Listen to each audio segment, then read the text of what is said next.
निद्रा वृत्ति तक हम लोगों ने देख लिया था। आज स्मृति वृत्ति की बारी है।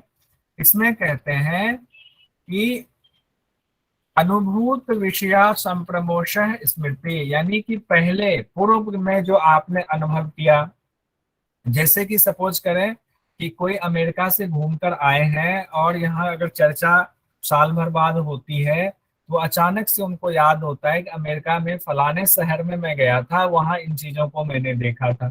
उनकी स्मृति में वो चीजें होती हैं। जैसे कोई ऐसा जानवर जिसको उन्होंने पहले कभी नहीं देखा लेकिन कभी देख लिया, और बाद में 2 साल बाद 10 साल बाद भी अगर उसकी चर्चा होती है तो अचानक से हमारे स्मृति से वो उभर कर सामने आता है, प्रकट होता है, और हम कहते हैं हाँ मैंने ऐसा देखा था। तो अब आपकी स्मृति में जो पूर्व के अनुभव होते हैं, जो समय समय पर प्रकट होते हैं, उसको स्मृति वृत्ति कहते हैं। अब इसमें से सवाल क्या आ सकता है, पूर्व के अनुभवों का प्रकट होना कौन सी वृत्ति है? ये बहुत सिंपल है, तो पूर्व के अनुभव है तो स्मृति वृत्ति ही होगा। ये बहुत सिंपल सा क्वेश्चन आपको आ सकता है।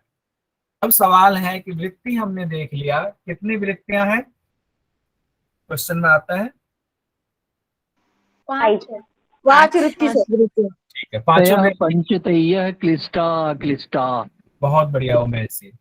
वृत्तियां पंचतय्य क्लिष्ट अक्लिष्ट, 5 वृत्तियां हम लोगों ने देख लिया, और पांचों वृत्ति क्लिष्ट और अक्लिष्ट है। जो उमेश जी ने एक एक्स्ट्रा चीज है उसमें अभी याद दिला दिया कि सभी पांचों वृत्तियों के दो दो भेद होते हैं, क्लिष्ट और अक्लिष्ट। अब हम सवाल उठता है इसमें, इन चित्त की वृत्तियों को कैसे रोका जाए, कैसे इनका निरोध किया जाए? तो निरोध के सर एक डाउट है। जी जानकी जी। हाँ एक डाउट है सर, जो वृत्तियाँ होती है ना सबसे आखिरी स्मृति, तो ये ना जो क्लिष्ट अक्लिष्ट दो भेद है, तो इसमें ना जो क्लेश है ना, मतलब सर मतलब मतलब सर मैं क्लिष्ट अभी आप बोल रही हूँ। अभी हाँ आप हाँ पूछ हाँ क्लेश मार्क कर क्लेश ले में बाद आता में। है। आपको क्या नहीं आता है मार्क कर ले, बाद में सर डिस्कशन करेंगे उसके बारे में। अभी डिस्टर्ब होता है क्लास के लिए, थोड़ा इसका ध्यान भी दीजिए। ठीक है। सर ठीक का है, विचार एकदम बदल जाएगा ऐसे बोले तो। सॉरी आपको बताया मैं। कोई नहीं कोई नहीं। जानकी जी, अगर अभी आपको नहीं समझ आ रहा है कि क्वेश्चन मतलब आपके मन में होगा, पूछ नहीं पा रहे हो, तो आप कोई नहीं, तब तक आप नोट कर लो, मैं आपको अलग से भी बता दूंगा। कोई नहीं, जो भी डाउट है जरूर क्लियर करेंगे हम लोग। जी ठीक सर। है, ठीक है। तो अब सवाल ये है कि इन वृत्तियों को कैसे इनका निरोध किया जाए। तो महर्षि पतंजलि कहते हैं अभ्यास वैराग्याभ्याम तन्निरोध है, यानी कि अभ्यास और वैराग्य के द्वारा इनका निरोध करेंगे। अब अभ्यास और अच्छा, चित्त की वृत्तियों का निरोध के बारे में कहते हैं कि अभ्यास और वैराग्य के द्वारा इनका निरोध करेंगे। अब अभ्यास और वैराग्य को समझिए। कहते हैं कि अभ्यास और वैराग्य क्या है, जैसे एक नदी है, उसकी दो धाराएं हैं। एक धारा ये है जो जाती है, आप ये मानकर चले, एक धारा आपकी जा रही संसार की तरफ, भोग की तरफ, जिसमें कि हम लोग उन्मुख हैं। हमारी धाराएं, हम ये मानकर चलते हैं कि हमारी धारा भोग की धारा है, हम संसार की तरफ जा रहे हैं। ये जो धारा है ये संसार की तरफ जा रही है, हम सबकी यही धारा है। और दूसरी धारा जा रही है कल्याण की ओर, मोक्ष की ओर, जिसमें कि हमें केवल की प्राप्ति होगी। तो जनरली क्या होता है, जो पहले से योगी होते हैं, जिनका पूर्व जन्मों का, जिनका संस्कार बना हुआ है, उनकी तो ये वाली धारा, जो कल्याण वाली धारा है, वो बनी हुई है, तो वो संसार की तरफ ना मुड़ के इस धारा की तरफ चले जाते हैं। लेकिन हमारे आपके जैसे लोग, वो क्या करते हैं, हम लोग इसी धारा में, संसार वाली धारा में बहते हैं, और इसको और गहरा करते हैं, इस धारा को और तीव्र करते हैं। कैसे कि हमें और भी गाड़ी मिल जाए, बंगला मिल जाए, एक गाड़ी है, दो गाड़ी हो जाए, मारुति की है तो हमें जो है मर्सिडीज मिल जाए, मर्सिडीज है तो उससे ऊपर कोई कंपनी हो, उसकी गाड़ी मिल जाए, एक घर है, दो घर हो। तो ये संसार की जो धारा है, हम उसको और तीव्र करते जाते हैं, और हमारी दूसरी धारा बंद होती है। लेकिन क्या होता है कि जब हमें गुरु मिल जाते हैं, या वेद शास्त्र में कभी हमने कुछ पढ़ा और हमारी जिज्ञासा उसमें बढ़ती है कि अच्छा कल्याण के मार्ग की तरफ भी कोई धारा बहती है, जिधर बहुत शांति है, जिधर हमारा असली स्वरूप नजर आता है। तो जब हमें गुरु मिल जाते हैं किसी भी रूप में, तो वो गुरु कहते हैं कि संसार की तरफ जो तुम भाग रहे हो उससे अपने आप को रोको, क्योंकि उससे तुम्हें शांति नहीं मिलेगी। तो किस तरफ जाएं? तो वो कहते हैं कि तुम कल्याण की ओर, मोक्ष की ओर, आत्मदर्शन की ओर जाओ। तो उनकी ये वाली धारा तो अभी बह नहीं रही है। तो वो क्या करते हैं, गुरु क्या करते हैं, कहते हैं कि तुम्हारी जो संसार की तरफ वाली धारा है उसके बारे में बताते हैं कि इससे तुम्हारी शांति कभी नहीं होगी। एक तृष्णा आएगी, उसकी पूर्ति करोगे, दूसरी तृष्णा की तरफ तुम भागोगे, तो वो लगातार बढ़ता जाएगा। तो उसको सिर्फ कर्तव्य मान करके उसकी तरफ जाओ, यानी कि जो गीता में कहा गया है कि सिर्फ और सिर्फ हम जो है, क्या आ गया इसमें, कोई बात नहीं, सिर्फ हम कर्तव्य करेंगे अपने जीवन निर्वाह के लिए। हम गीता के मुताबिक निष्काम भाव से कर्म करेंगे,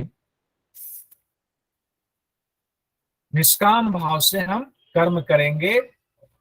तो वो उधर से जैसे ही निष्काम भाव से हम कर्म करना शुरू करेंगे, वहां हमारा वैराग्य शुरू हो जाएगा। वैराग्य किससे शुरू होगा? संसार की तरफ से, भोग की तरफ से हमारा वैराग्य शुरू होगा। और उधर से जैसे ही वैराग्य होगा तो हमारा इधर कल्याण की मार्ग की तरफ हमारी धारा बहने लग जाएगी। जैसे ही कल्याण की मार्ग की तरफ धारा बहेगी तो हम इधर का अभ्यास और ज्यादा करेंगे, और ज्यादा गुरु के निर्देशन में हम इसका अभ्यास करते जाएंगे। तो अब अभ्यास और वैराग्य को अब यहाँ तक समझे, अब आगे समझिए कि वैराग्य क्या करना है। संसार की वस्तुओं के प्रति हमें धीरे धीरे तृष्णा से रहित होना है, उधर से हमारा वैराग्य होना है। और जो मोक्ष की धारा है उसको अभ्यास के बेलचे से, यानी अभ्यास के आप कुल्हाड़ी से, या अभ्यास के आप जो है कुदाल से उस धारा को लगातार गहरी करते जाएं, गहरी करते जाएं। तो क्या होगा, एक समय ऐसा आएगा संसार की तरफ वाली धारा आपकी बंद हो जाएगी, कल्याण के मार्ग की वाली, कैवल्य वाली, आत्मदर्शन वाली धारा आपकी चौड़ी होती जाएगी, गहरी होती जाएगी, तो आप उस तरफ जाएंगे। तो इसी तरह से एक तरफ वैराग्य को हमें बढ़ाना है, दूसरी तरफ अभ्यास को बढ़ाना है, कल्याण। तो ये हम अभ्यास और वैराग्य करते जाएंगे। इसमें मुझे लगता है कि अच्छे से समझ गए होंगे। हमने इसमें लिख भी दिया हुआ, जब नोट्स मिलेगा तो इसको और समझने के लिए। सांसारिक मनुष्यों के जीवन की धारा भोग की तरफ बैठती है, कल्याण वाला रास्ता बंद रहता है, लेकिन गुरु के निर्देशन में भोग वाली धारा से वैराग्य उत्पन्न किया जाता है, और मोक्ष की धारा को अभ्यास के बेलचे से खोदा जाता है, और फिर उसे गहरा करने का अभ्यास किया जाता है। अब यहाँ इसको दूसरे रूप में समझे कैसे किया जाता है। तो यहाँ तात्पर्य ये है, हम बात कर रहे हैं कि वृत्ति के निरोध की, वृत्ति का निरोध करना है हमें, चित्त की वृत्ति का। तो चित्त में जो खराब वृत्ति है, उस खराब वृत्ति की तरफ से हम वैराग्य लेंगे, और अच्छी वृत्तियों की तरफ जो है हम अभ्यास करते जाएंगे, और बाद में तो अच्छी वाली वृत्तियों को भी छोड़ देना है, तभी हमें कैवल्य की प्राप्ति होगी।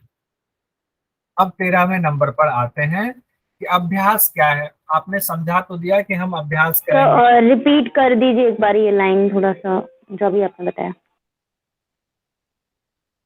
अच्छा, इसमें कहा गया है कि सांसारिक मनुष्य हम लोग हैं, हम लोग क्या करते हैं, अभ्यास की तरफ, अभ्यास हमारा जो होता है वो संसार की तरफ होता है, और मोक्ष वाला रास्ता हमारा बंद होता है।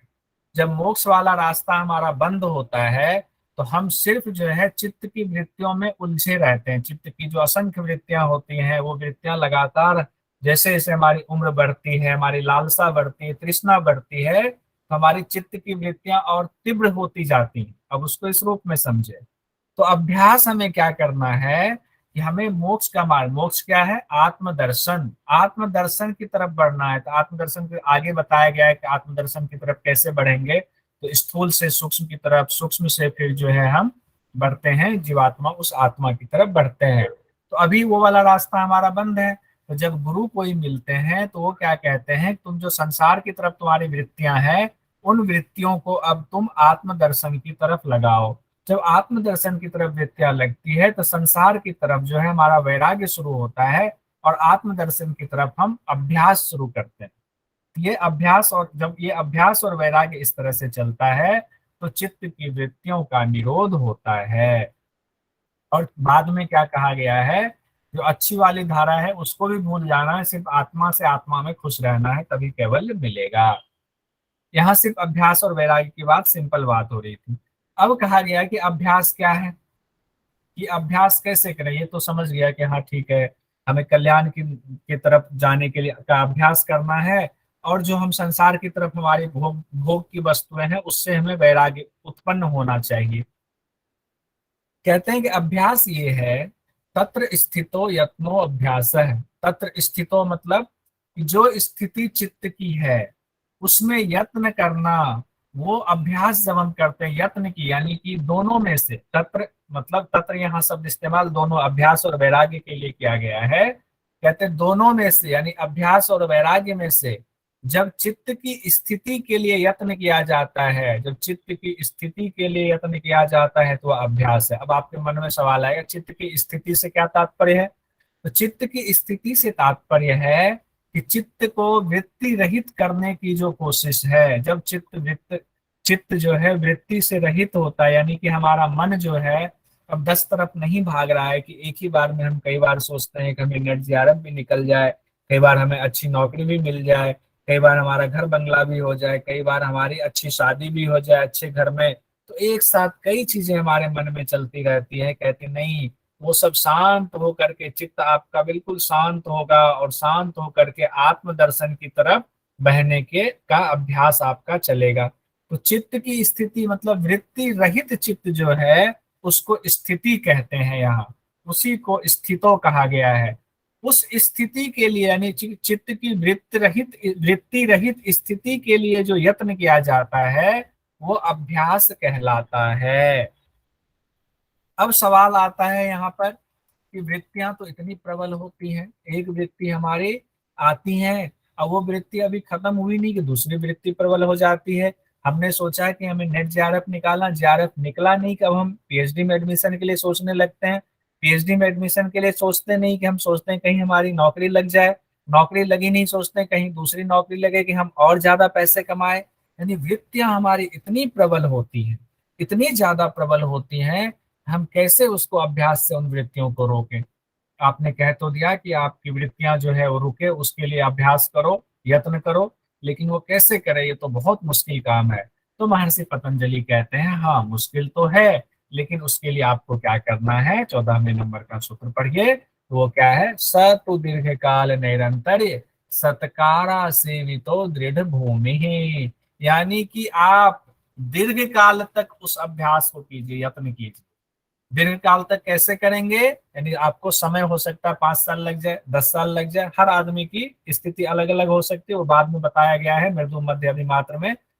तो हो सकता है दीर्घकाल, किसी का दीर्घकाल 5 साल का हो, किसी का दीर्घकाल 10 साल का हो, किसी का हो सकता है पूरा जीवन दीर्घकाल में निकल जाए। तो दीर्घकाल तक आप करें, जब तक कि दृढ़ भूमि ना हो जाए। दीर्घकाल से यहाँ तात्पर्य ये है कि जब तक आप दृढ़ भूमि में ना हो जाए। और निरंतर, निरंतर मतलब लगातार, ये नहीं कि आपने सोचा कि 10 साल में आपका हो रहा है तो आपने 1 साल करा, 2 साल छोड़ दिया, फिर तीसरे साल हम कोशिश कर रहे हैं, नहीं। लंबे समय के लिए लगातार अभ्यास आपको करना है। और अभ्यास भी किस तरह करना है, सत्कार पूर्वक, यानी आदर पूर्वक, जिसमें श्रद्धा हो।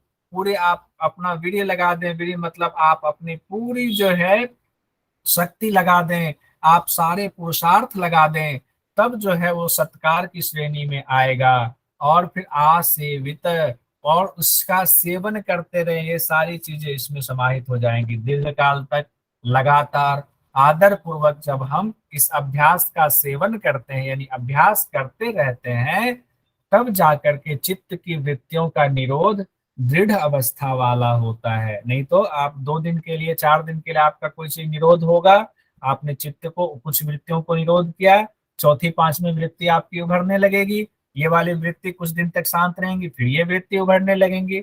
लेकिन जब बहुत काल तक लगातार आदर पूर्वक आप ये करेंगे अभ्यास, तो सारी वृत्तियां दृढ़ अवस्था वाली हो जाएंगी। इसीलिए सतु दीर्घ काल निरंतर सत्कारा से भी तो दृढ़ भूमि। अब यहाँ पर आपका सवाल पूछा जाता है, दृढ़ अवस्था वाला चित्त कैसे होता है। अब इसमें 4 ऑप्शन आपको दे दिए जाएंगे, दीर्घकाल, निरंतर, योगाभ्यास, प्राणायाम, आपको कूट दे दिया जाएगा। अब आप कंफ्यूज होते रहिए, तो क्या आंसर होगा? दृढ़ वन और अवस्था। सेकंड। दीर्घकाल हाँ। नैरंतर्य। और ये तभी होगा जब हमें वो सूत्र याद रहेगा। इसीलिए मैं शुरुआत में सूत्र की चैंटिंग, और मैं कहता हूं जब मैं चैंटिंग कर रहा हूं तो आप भी पीछे पीछे चैंट करो, अपना ऑडियो बंद करके पीछे पीछे चैंट करना है, एक भी सवाल नहीं छूटेगा, मैं गारंटी देता हूं। लेकिन अगर ऐसा नहीं करेंगे तो दिक्कत हो जाएगी। तो दीर्घकाल, निरंतर, ये 2 चीजें इसमें उत्तर में आ गया, पहला और दूसरा कूट वाला। अब हमारा है, हमने अभ्यास देख लिया, अभ्यास कैसे दृढ़ भूमि वाला होगा वो भी हमने देख लिया। अब है अभ्यास के बाद दूसरा आया था वैराग्य। अभ्यास और वैराग्य के द्वारा हम चित्त की वृत्तियों का निरोध करेंगे, ऐसा महर्षि पतंजलि कहते हैं।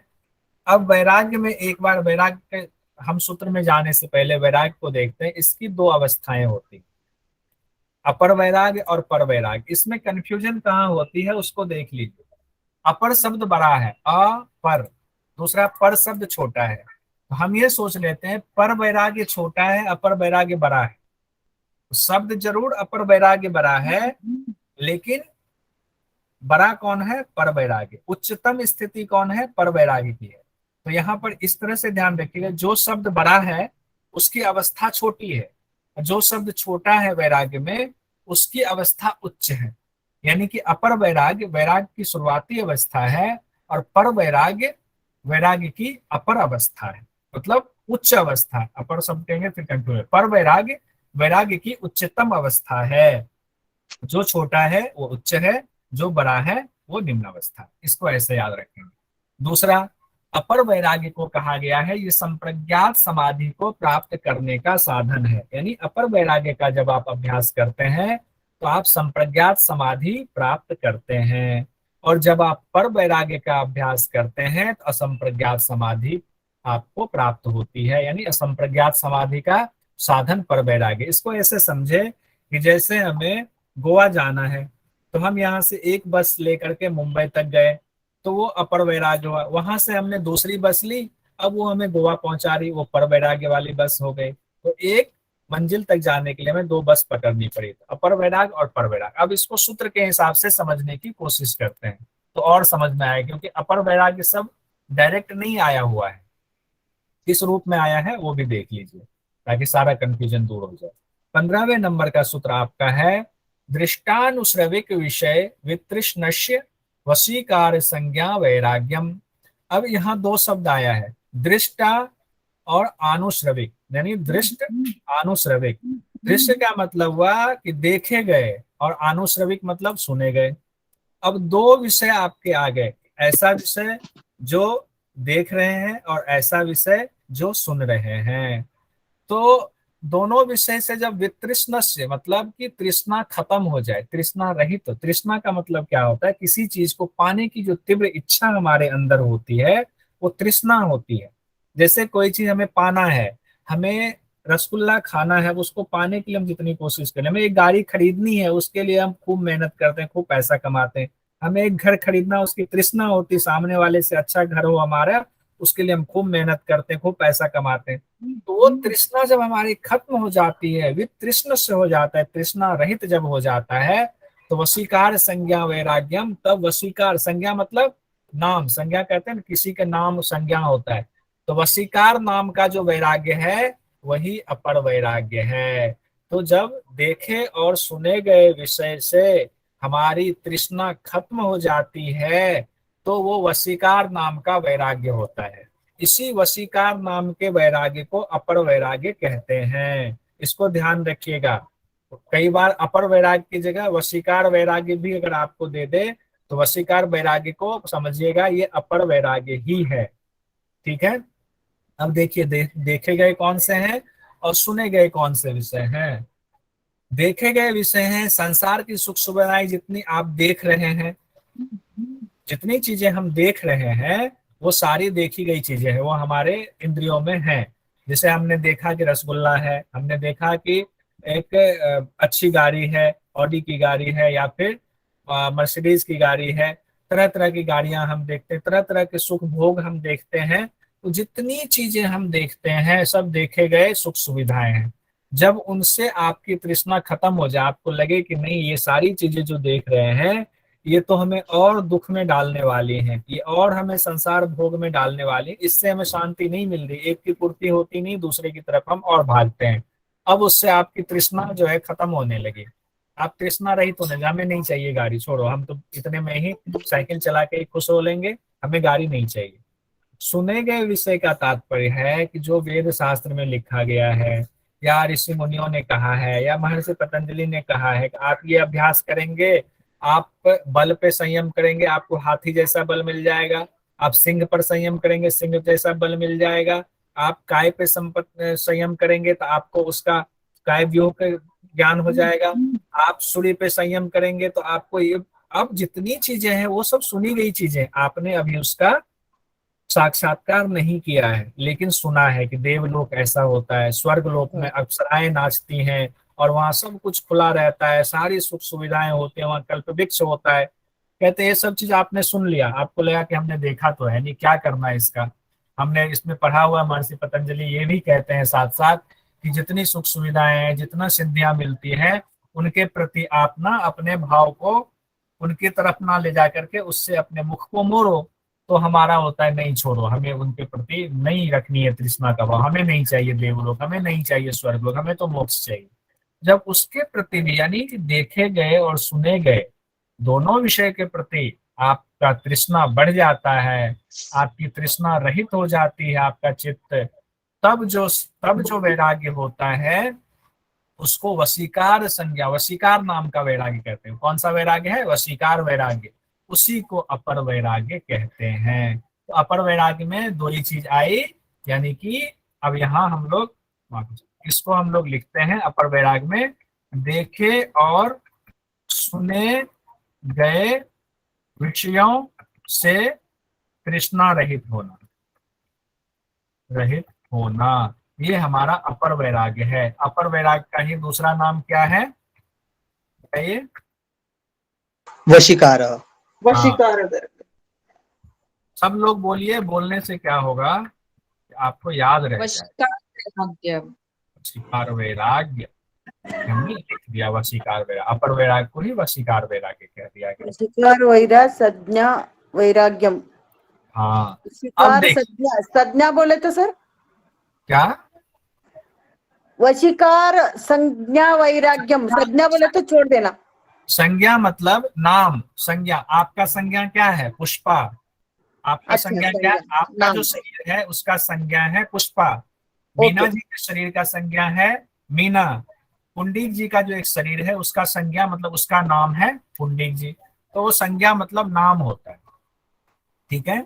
अब यहाँ पर ध्यान देने वाली बात एक ये है कि तृष्णा रहित होने का ये अर्थ ना लगाएं जैसे हम बीमार हो जाते हैं, हमारा कुछ भी खाने का मन नहीं करता है, तो उसमें खाने से हमारी क्या होती है, इच्छा खत्म हो जाती है, उसको तृष्णा रहित होना नहीं कहेंगे, क्योंकि वो कुछ समय के लिए है। कई बार क्या होता है, मजबूरी में हम दिखाने के लिए वैराग्य करते हैं। जैसे कि मान लीजिए कोई सुंदर स्त्री जा रही है या सुंदर पुरुष जा रहा है, तो हम लोक लाज के डर से उनके प्रति अपनी इच्छा नहीं दिखाते हैं और मन में जो है तृष्णा बनी रहती है, काश इनसे एक बार मिल पाते। तो मिलने की या पाने की जो इच्छा, सूक्ष्म इच्छा अंदर होती, जिनके अंदर होती है उनकी बात कर रहा, जिनकी नहीं होती है उनका तो तृष्णा रहित हो गया, और जिनके अंदर होती है लेकिन वो दिखावा नहीं करते हैं तो उसको वैराग्य की श्रेणी में नहीं रखा जाएगा। तृष्णा मतलब अंदर से बाहर से हर तरफ से आपका वैराग्य हो जाना, तब जाकर के वो अपर वैराग्य की श्रेणी में आएगा। अब यहाँ पर सवाल आता है, देखे और सुने गए विषयों में तृष्णा का ना होना क्या कहलाता है? तो आपको अगर ऑप्शन में दे दे या तो अपर वैराग्य या वशीकार वैराग्य, दोनों में से कोई भी दे तो आप अपर वैराग्य लिखेंगे या वशीकार वैराग्य में टिक लगाएंगे। सिर्फ दो ही चीज, देखे और सुने गए। दृष्टानुश्रविक, ये भी शब्द आपको कई बार दे देता है एग्जाम में, दृष्टानुश्रविक। तो दृष्टा मतलब देखना, श्रविक मतलब सुनना। अब 16वें नंबर में आते हैं। अब हमने वशीकार वैराग्य देख लिया, मतलब अपर वैराग्य देख लिया। अब उसकी उच्चतम अवस्था क्या होगी, उसकी उच्चतम अवस्था भी देख लेते हैं। उच्चतम अवस्था है असंप्रज्ञात समाधि के साधन के तौर पर उसकी उच्चतम अवस्था पर वैराग्य को कहा गया, जैसा कि हम लोगों ने पढ़ा है। सूत्र है तत्परम पुरुष ख्यातैर गुण वैतृष्ण्यम। तत्परम, तत्पर, यहाँ पर शब्द आ गया, पुरुष शब्द आया, पुरुष का मतलब होता है आत्मा। ख्यातैर गुण, और पुरुष की ख्याति होगी, यानी पुरुष का गुण जो है, पुरुष ख्याति पहले होगी तब गुण में वैतृष्ण्यम होगा। पुरुष ख्याति कैसे होगी, मतलब आत्मा का जो है प्रकाश आपको दिखना शुरू होगा, आपको लगेगा कि आत्मा तो अलग है और ये चित्त तो अलग है। इस अवस्था में आकर के, यानी जब अपर वैराग्य आपका दृढ़ होने लगता है, तब आपको लगता है कि अरे मैं तो आत्मा हूं और मैं तो इसके प्रकृति के फेर में फंस गया हूं। तो आपको दो चीजें वहां ज्ञान हो जाता है, मैं पुरुष अलग हूं, आत्मा अलग हूं, चित्त हमारा अलग है।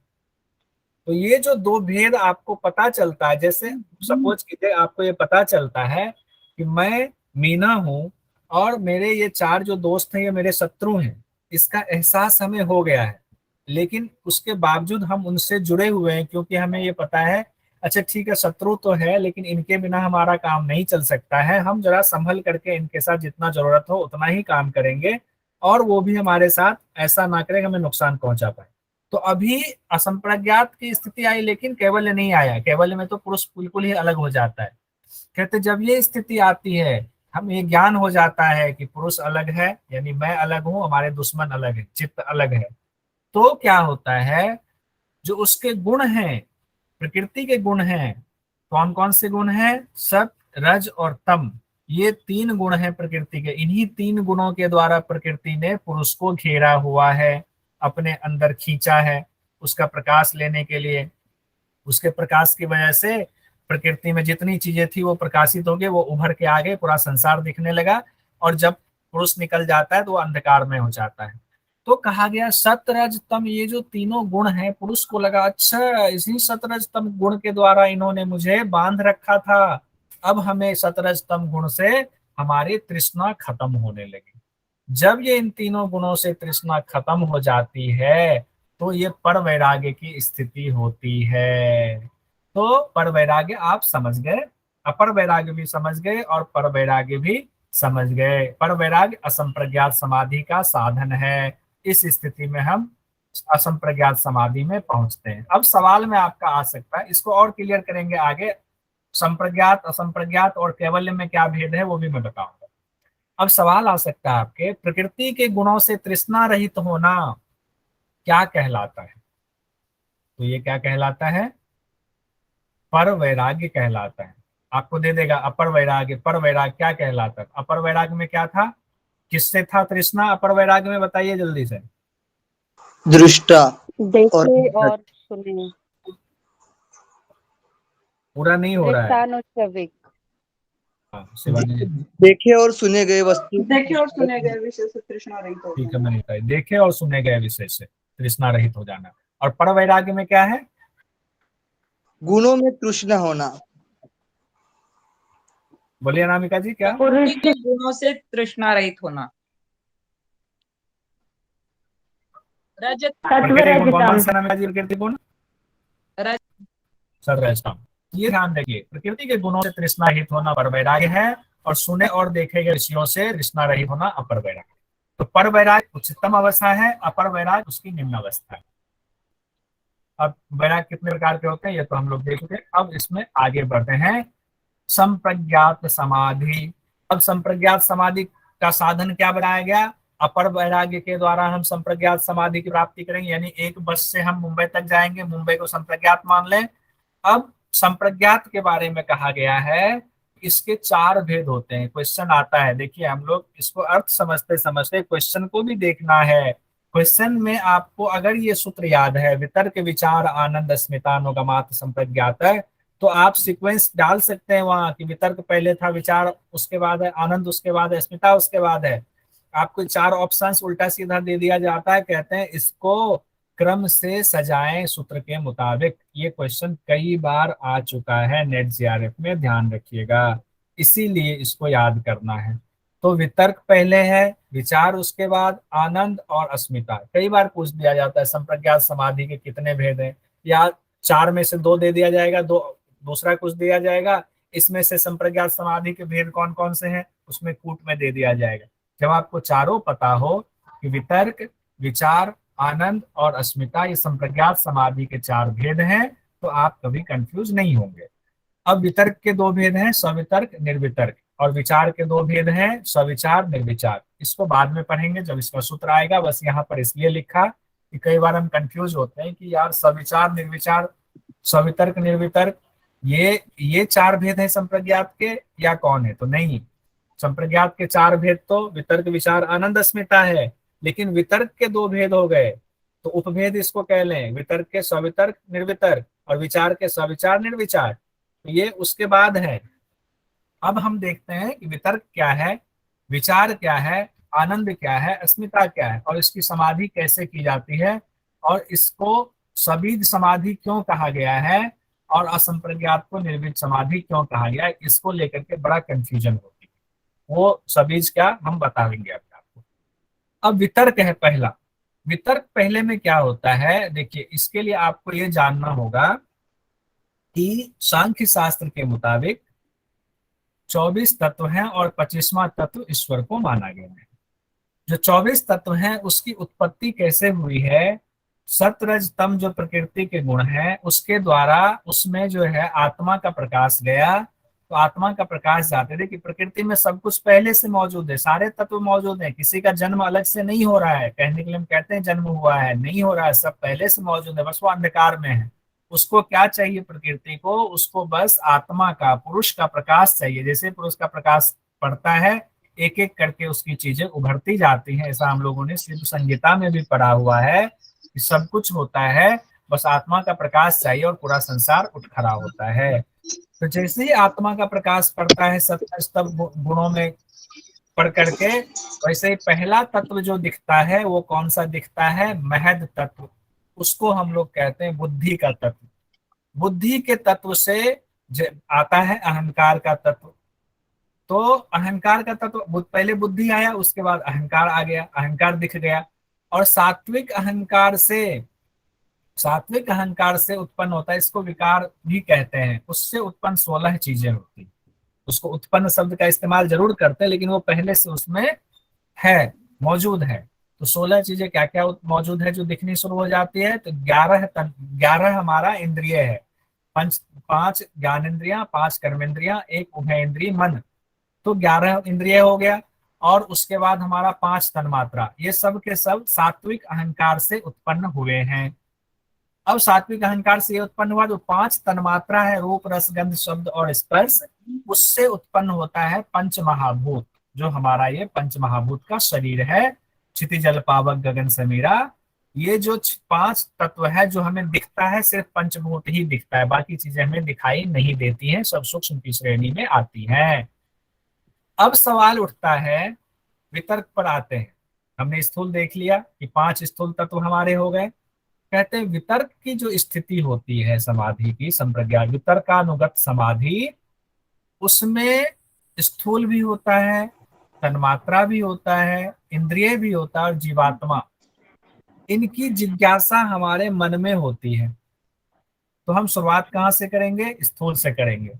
तो वितर्क में क्या होता है कि सिर्फ हम स्थूल को जान पाते हैं, स्थूल पर हम ध्यान लगाते हैं और स्थूल को ही जान पाते हैं। जब स्थूल को हम जान लेते हैं तो वो वितर्कानुगत समाधि में आता है। अब स्थूल को जान लिया तो अब हमें तन्मात्रा और इंद्रिय और जीवात्मा को जानना शेष रह जाता है।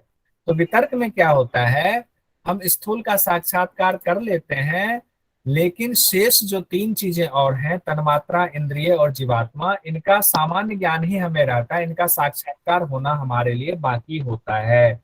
तो वितर्कानुगत समाधि में सिर्फ स्थूल विषयों का साक्षात्कार होता है। वो स्थूल विषय चंद्रमा भी हो सकते हैं, सूर्य भी हो सकते हैं, आपका अपना शरीर भी हो सकता है, वो हाथी भी हो सकता है, कुछ भी स्थूल, गाय भी हो सकती है, कुछ भी स्थूल हो सकता है। तो वितर्कानुगत में आपको सिर्फ स्थूल विषय का साक्षात्कार होता है लेकिन जिज्ञासा आपकी चारों विषयों पर होती है। अब आगे आते हैं, इस वितर्क के बाद हमारा है विचार। विचार में होता है, स्थूल का तो हमने जान लिया, अब स्थूल उसमें से हटा दीजिए। तन्मात्रा, इंद्रिय और जीवात्मा, तीन चीजों का उसमें हमें जिज्ञासा रहती, क्योंकि एक को तो हमने जान लिया, उसकी जिज्ञासा खत्म हो गई। जिसको हम जान लेते हैं उसकी जिज्ञासा खत्म हो जाती है, जिसको नहीं जानते हैं उसकी जिज्ञासा रहती है। तो विचार में क्या हुआ, तन्मात्रा की जिज्ञासा रहती है, इंद्रिय की जिज्ञासा रहती है, जीवात्मा की जिज्ञासा रहती है, लेकिन इन विषयों में सिर्फ हमें तन्मात्रा का ही साक्षात्कार हो पाता है। जैसे ही तन्मात्रा का साक्षात्कार होता है, सोचिए विचार अनुगत समाधि आपकी हुई, और शेष का सामान्य ज्ञान आपको होगा, इंद्रिय का सामान्य ज्ञान, जीवात्मा का सामान्य ज्ञान तो हमें आपको भी है, सिर्फ सामान्य ज्ञान उसका रहेगा, लेकिन साक्षात्कार विचारानुगत समाधि में सिर्फ तन्मात्रा का होगा। पुष्पा जी और जिनका भी माइक ऑन है वो लोग माइक ऑफ कर लें, म्यूट कर लें। Sorry sir, sorry, thank. हाँ, कोई बात नहीं, हो जाता है। तो विचारानुगत में तन्मात्रा का साक्षात्कार होता है तो विचारानुगत समाधि होती है। अब आनंदानुगत समाधि में आते हैं। आनंदानुगत समाधि में क्या होता है, तन्मात्रा का हो गया, अब दो चीजें रह गई, इंद्रिय और जीवात्मा। तो इसमें इंद्रिय का साक्षात्कार हो जाता है, जीवात्मा के बारे में सिर्फ सामान्य ज्ञान है, उसका साक्षात्कार नहीं होता। ये आनंदानुगत समाधि हमारी हो गई। अब है अस्मितानुगत समाधि। अस्मितानुगत समाधि में क्या होता है, जीवात्मा की ही जिज्ञासा सिर्फ रहती है और जीवात्मा का साक्षात्कार होने लगता है। यानी अस्मिता आते आते आपको पता चल जाता है कि चित्त अलग है और पुरुष अलग है, यानी मैं जीवात्मा अलग हूं और मैं जिस जीव में, जिस पुरुष में, जिस प्रकृति में उलझा हुआ हूं, जिस चित्त के साथ उलझा हुआ वो अलग है। आपको दोनों का अलग अलग साक्षात्कार यहाँ हो जाता है। यहाँ सिर्फ साक्षात्कार हुआ है, अभी हम अलग नहीं हुए।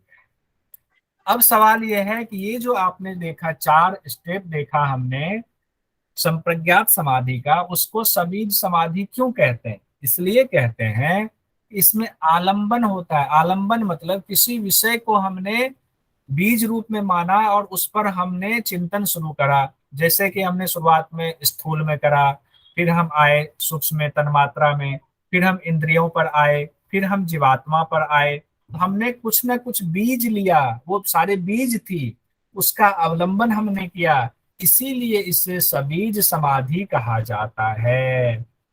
निर्बीज समाधि में सारी चीजों का नाश हो जाता है एक तरीके से, उसका सिर्फ संस्कार शेष रहता है। कोई नहीं, उसको और आगे देखेंगे, नाश तो नहीं कहेंगे, निरोध हो जाता है। अब कहते हैं संप्रज्ञात समाधि के क्वेश्चन पर आते हैं। संप्रज्ञात समाधि के कितने भेद हैं? तो संप्रज्ञात समाधि के कितने भेद हैं? 4 भेद है। 4 भेद हैं। वितर्क विचार अस्मिता, आनंद आनंद और अस्मिता।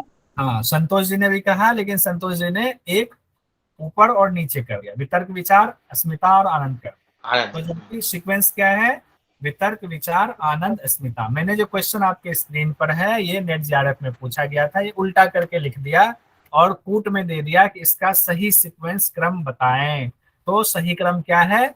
वितर्क विचार, हाँ पुंडलिक जी ने लिख दिया, वितर्क विचार आनंद और अस्मिता। तो यही तो हमें याद करना है। 4 चीजें तो हम जानते हैं, हम ये भी जान गए कि किसमें क्या होता है, लेकिन एग्जाम में ये वाला पूछ दिया।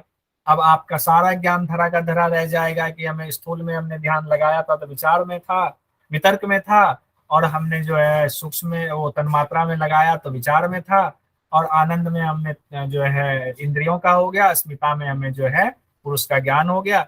लेकिन पूछ दिया कि सीक्वेंस बता दीजिए, अब सीक्वेंस हम भूल गए, इसीलिए सूत्र को याद रखें। अब आगे बढ़ते हैं। 18वां सूत्र हमारा है विराम। थोड़ा सा 9:05 हो गया, बस 2-3 सूत्र बचाए, इसको कर ही लेते हैं। विराम प्रत्यय अभ्यास पूर्व संस्कार शेषो अन्य। संस्कार शेषोन्य या संस्कार शेषो अन्य। अन्य यहाँ शब्द जो इस्तेमाल किया गया है वो असंप्रज्ञात समाधि के लिए किया गया है। कहा गया विराम प्रत्यय अभ्यास पूर्व, यानी कि जब आपने अभ्यास करते करते जब आपका विराम लग गया, किस पर विराम लग गया? चित्त की वृत्तियों पर विराम लग गया। आप जो संप्रज्ञात समाधि कर रहे थे, जो जो जिज्ञासा आपकी थी, वो जिज्ञासा आपकी पूरी हो गई। अब जिज्ञासा जब होता है ना, कोई चीज कोई छुपा के रुमाल में लाता है, कहते दिखाओ दिखाओ दिखाओ क्या है। जब तक वो नहीं दिखाता हम उसके पीछे पड़े रहते हैं, नहीं दिखाता तो हम नाराज भी हो जाते हैं। जैसे उसने रुमाल खोल के दिखा दिया, हमने देख लिया, तो अब उसको देखने के बार बार थोड़ी कहते नहीं दिखाओ दिखाओ, अरे हमने अब देख लिया, अब कहते हैं हाँ देख लिया, अब हमें नहीं देखना है। तो क्या होता है, उसके प्रति अब उस पर विराम लग जाता है, उस जिज्ञासा पे विराम लग गया। हमने संप्रज्ञात समाधि किया, जितनी जिज्ञासाएं थी, जिज्ञासा हमारी शांत हो गई, उस जिज्ञासा पे विराम लग गया। तो जैसे ही जिज्ञासा पे विराम लगा तो उसको दूसरे रूप में और समझिए, लेकिन उसका संस्कार शेष रहा। जैसे कि मान लीजिए हमें पता है जितनी चित्त की वृत्तियां हैं वो हमारे दुश्मन हैं, चित्त की सारी वृत्तियां हमारे दुश्मन हैं, और हम उन दुश्मन से लड़ रहे हैं। लड़ लड़ करके हमने क्या किया, सारे दुश्मनों को तीर से, भाला से, कटार से राम ने रावण को काट दिया, मार दिया। तो हमने सारी अपनी चित्त की वृत्तियों को हमने निरोध कर दिया, काट दिया, खत्म कर दिया। खत्म तो कर दिया, अब युद्ध खत्म हो गया। अब क्या हुआ, युद्ध पे विराम लग गया। अब विराम तो लग गया, लेकिन संस्कार मात्र तो रहेगा। अभी यहाँ युद्ध हुआ था, ये मन में संस्कार है। हमने ऐसे मारा, वो संस्कार अभी कुछ दिन रहेगा, क्योंकि अभी ताजा ताजा जो है युद्ध खत्म हुआ है। तो वो सारे संस्कार ही सब बचे रहते हैं। अब दुश्मन हमारा नहीं बचा, सारे चित्त की वृत्तियों का निरोध हो गया है, लेकिन उसका संस्कार अभी बचा हुआ है। उसी को कहते हैं अन्य, मतलब और असंप्रज्ञात समाधि है। अब क्या है कि सिर्फ संस्कार ही तो बचा है, उसमें हम किसी अवलंबन तो कर नहीं रहे किसी बीज का, इसीलिए उसको निर्बीज कहा जाता है। ठीक है। अब देखिए यहाँ पर एक चीज और आती है, असंप्रज्ञात को निर्बीज जरूर कह दिया, लेकिन इसी को कैवल्य नहीं कहते हैं। कैवल्य में और असंप्रज्ञात में थोड़ा सा भेद है। क्या भेद हो जाता है कैवल्य और असंप्रज्ञात में, कि इसमें जैसे आपका संस्कार शेष है, और जब युद्ध के बहुत दिन हो जाए, 10 साल 20 साल हो जाए, आप युद्ध को याद करते हो, फिर उस युद्ध के बारे में हम भूल जाते हैं। और जब युद्ध पूरी तरह भूल जाए, वो संस्कार मात्र भी खत्म हो जाए, यानी कि आत्मा अब पूरी तरह से अलग हो गया। अब उसने मान लिया हमारा प्रकृति से कोई संबंध ही नहीं था, अरे हम कहाँ फंसे थे। अब वो अपने से अपने में ब्रह्म में लीन हो रहा है, अब उसका कोई संस्कार उसके अंदर शेष नहीं है, तो कैवल्य की अवस्था आती है। कैवल्य में और असंप्रज्ञात में इतना ही अंतर है, कैवल्य में संस्कार मात्र भी जो शेष बचे वो भी खत्म हो जाते हैं, उसका भी निरोध हो जाता है, और असंप्रज्ञात में संस्कार मात्र बचे रहते हैं। ये दोनों में थोड़ा सा अंतर है, इतना ही डिफरेंस है। अब आगे हम लोग 19वें नंबर पर आते हैं।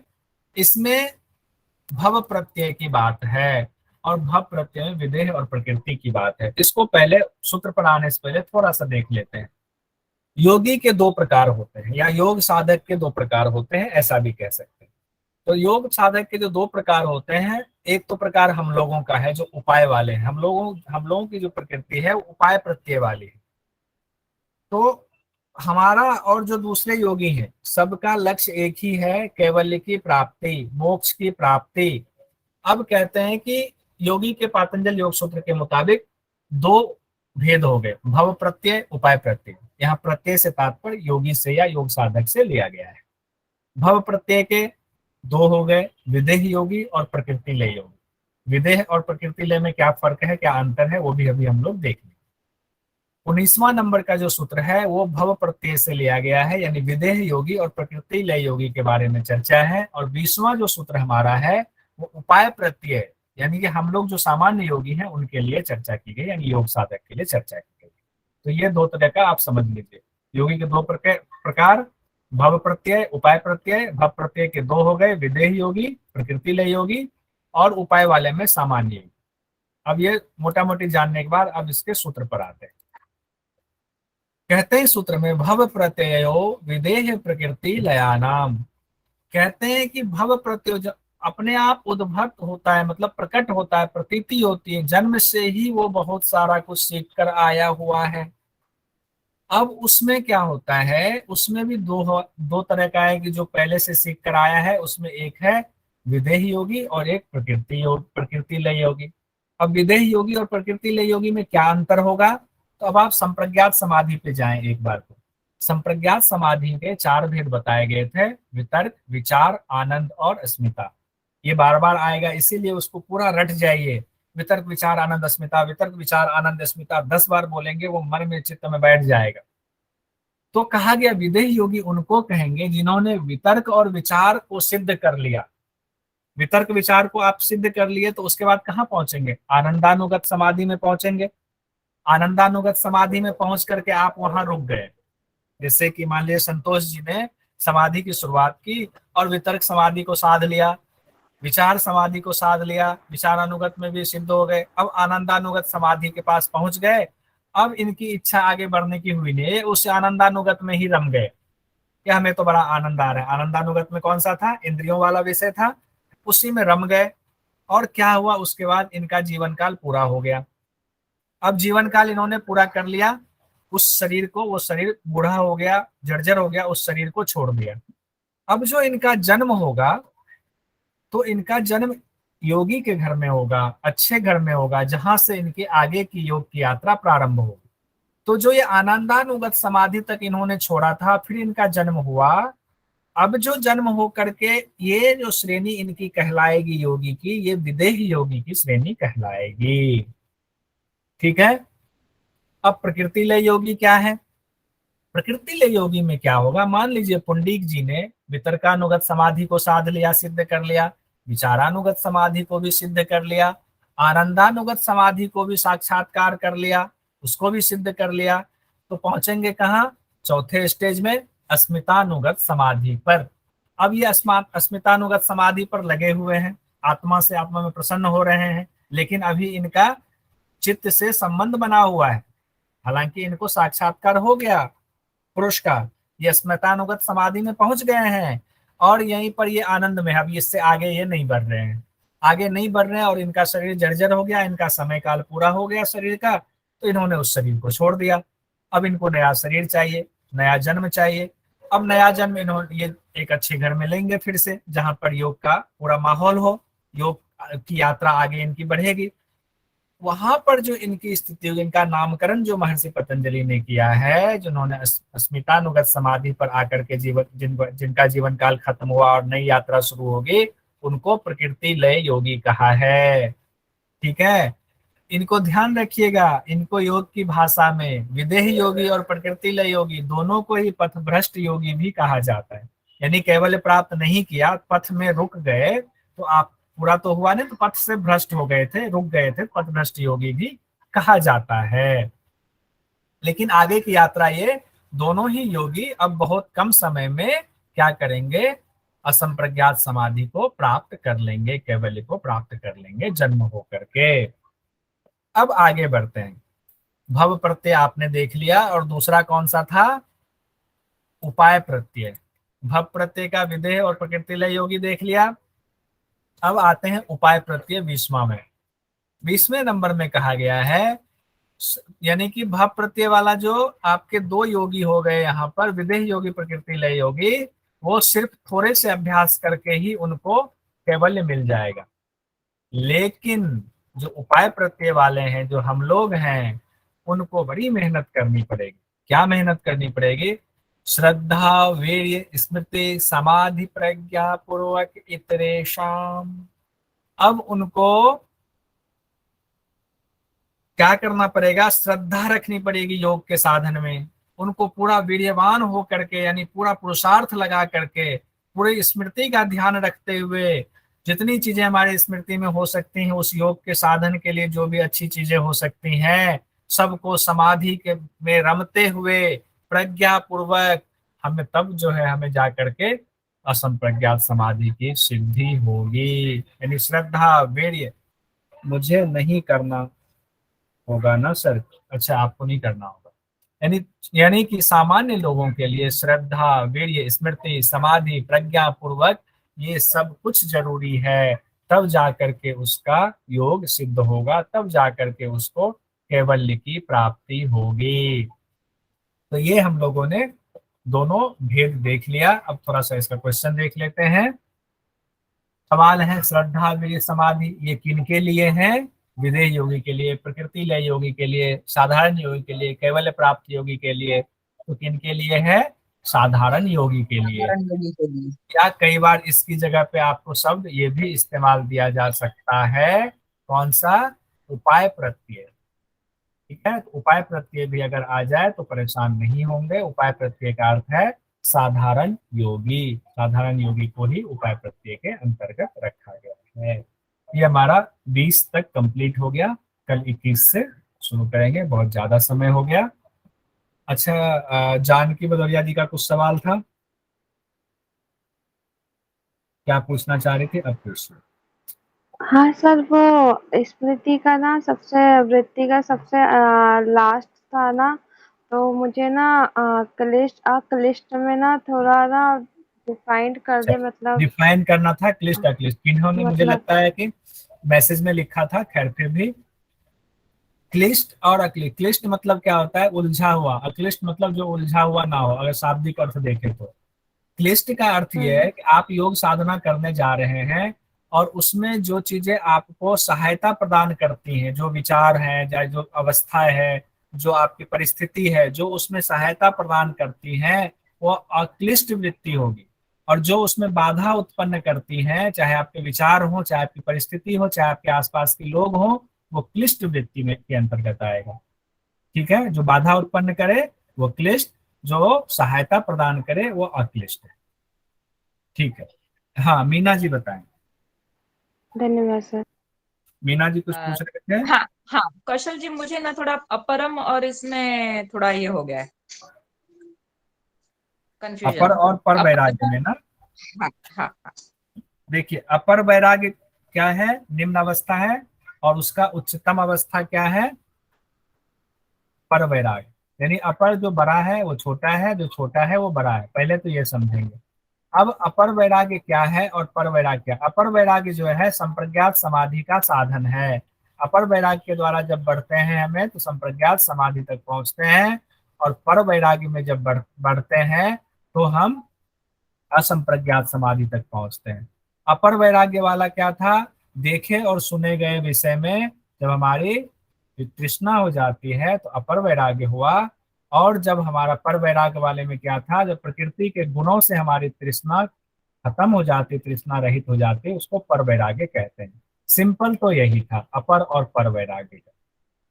ओके, तो इसका मतलब अपर में रहेगा देखा और सुने हुए का, और पर वैराग्य में रहेगा रज तमस और सत्व गुण वाला। हाँ, सतरजतम यानी प्रकृति के तीनों गुणों से भी उनका तृष्णा रहित हो जाना, उनमें कोई भी उनकी इच्छा अब नहीं रही, उनसे अपनापन नहीं रहा, सीधा सीधा ये कहें तो। ठीक है, हाँ, धन्यवाद धन्यवाद। सुरेश सर हैं?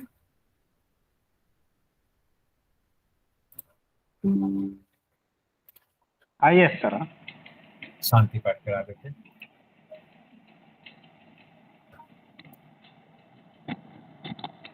कोई भी ध्यानात्मक आसन में बैठ जाए, दोनों हाथ ज्ञान मुद्रा में घुटने पर। एक बार ओम का लंबा नाद, बाद में शांति पाठ। इनहेल,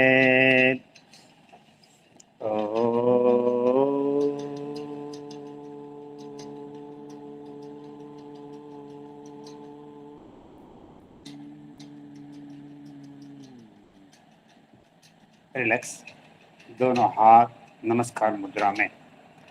इनहेल, योगेन चित्तस्य पदेन वाचा मलं शरीरस्य च वैदकेन योपाकरोतं प्रवरं मुनीनां पतञ्जलिं प्राञ्जलिरानतोऽस्मि। ओम शांति शांति शांति। दोनों हथेली आपस में घर्षण करे, संचित ऊर्जा को चेहरे पे ले जाए। दोनों आंख पर रखे, अंदर ही अंदर आंख खोले, बंद करे। बंद आंख रखते ही दोनों हाथ दृष्टि के सामने, हथेली को देखते हुए कोमलता से आंखें खोले। ओम।